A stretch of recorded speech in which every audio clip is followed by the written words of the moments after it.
Kemudian tentang Khawarij. Khawarij itu secara letterlock ya, secara harfiah artinya yang keluar. Kenapa mereka dikatakan kelompok yang keluar? Karena pada awalnya mereka adalah pengikut dari Sayyidina Ali. Sayyidina Ali itu khalifah keempat dari Khulafaur Rasyidin. Pada saat itu ada pemberontakan oleh Sayyidina Muawiyah. Terjadilah perang, namanya Perang Siffin. Sampai pada satu titik Sayyidina Ali dan Sayyidina Muawiyah sepakat untuk berdamai dan berhenti berperang. Di antara pasukan Sayyidina Ali ada yang tidak setuju. Mereka mengatakan, kalau kita ini membawa kebenaran, kenapa kita berdamai sama orang yang zalim? Kalau kita tidak membawa kebenaran, ngapain saya bersama Sayyidina Ali? Kira-kira begitu. Kalau emang Sayyidina Ali ini orangnya benar, kenapa kita nggak perang terus sampai selesai? Kalau dia benar, berarti Muawiyah kan salah. Kenapa kita berhenti memerangi terus saja sampai selesai? Karena yang namanya kebenaran itu harus menghabiskan kebatilan. Kalau Sayyidina Ali nggak benar, ngapain saya sama dia? Kira-kira begitu. Akhirnya apa? Sampailah mereka pada kesimpulan berikutnya bahwa Sayyidina Ali ini telah meninggalkan tuntunan agama yang benar. Maka mereka pisah. Setelah pisah, mereka mengambil kesimpulan Ali dan Muawiyah itu dua-duanya sesat, maka boleh dibunuh. Nah, inilah bibit ya, dari paham ekstrim dalam Islam. Kalau kita bicara, terus sekarang ada nggak yang kayak begitu? Yang mengaku sebagai Khawarij itu udah nggak ada yang mau. Karena memang ini kelompok yang punya stigma tidak baik. Jadi persepsi orang itu memang nggak bagus. Jadi nggak ada orang mau dikatakan Khawarij. Tapi yang menganut pemikiran seperti Khawarij itu masih ada. Apa cirinya? Kata para ulama, pertama adalah takfir murtakibil kabirah. Jadi bagi Khawarij ini, siapapun orang Islam yang berdosa besar, dia dihukumkan kafir. Apa ukuran dosa besar itu?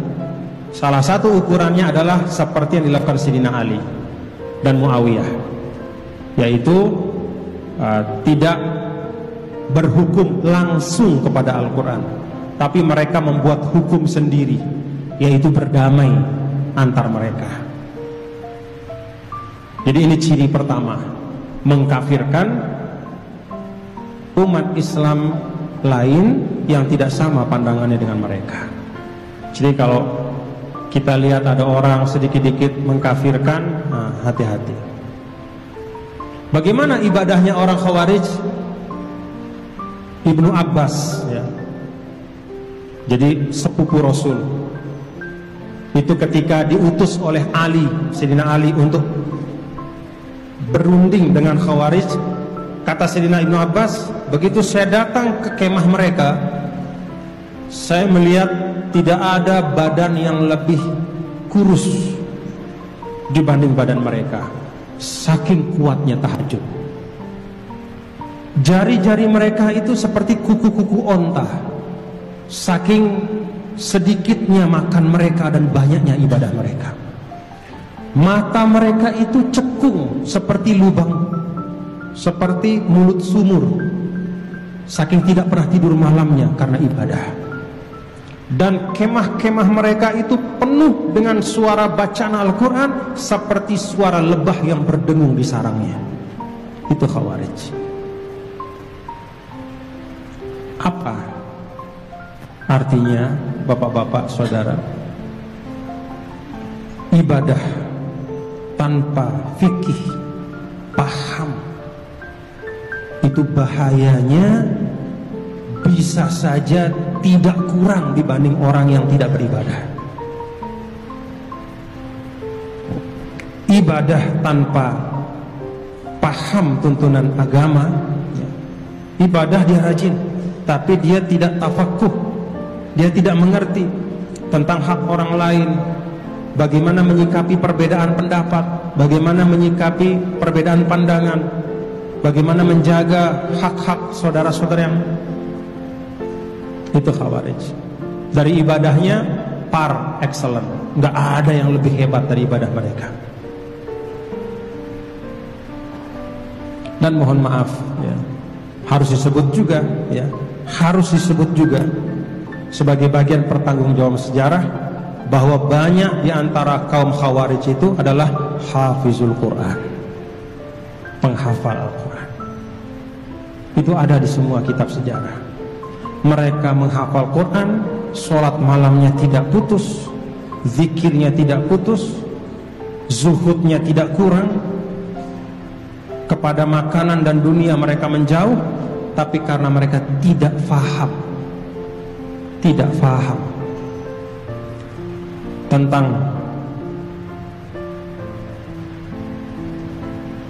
tuntunan Islam dalam bermasyarakat, dalam membangun hubungan sosial, maka menantu Rasul yang juga sepupu Rasul, Sayyidina Ali, mereka dibunuh pada saat sholat subuh.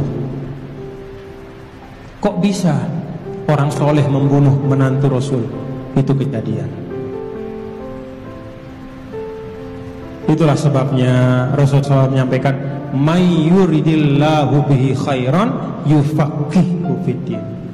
Orang yang Allah inginkan kebaikan, maka Allah berikan pemahaman dalam agama.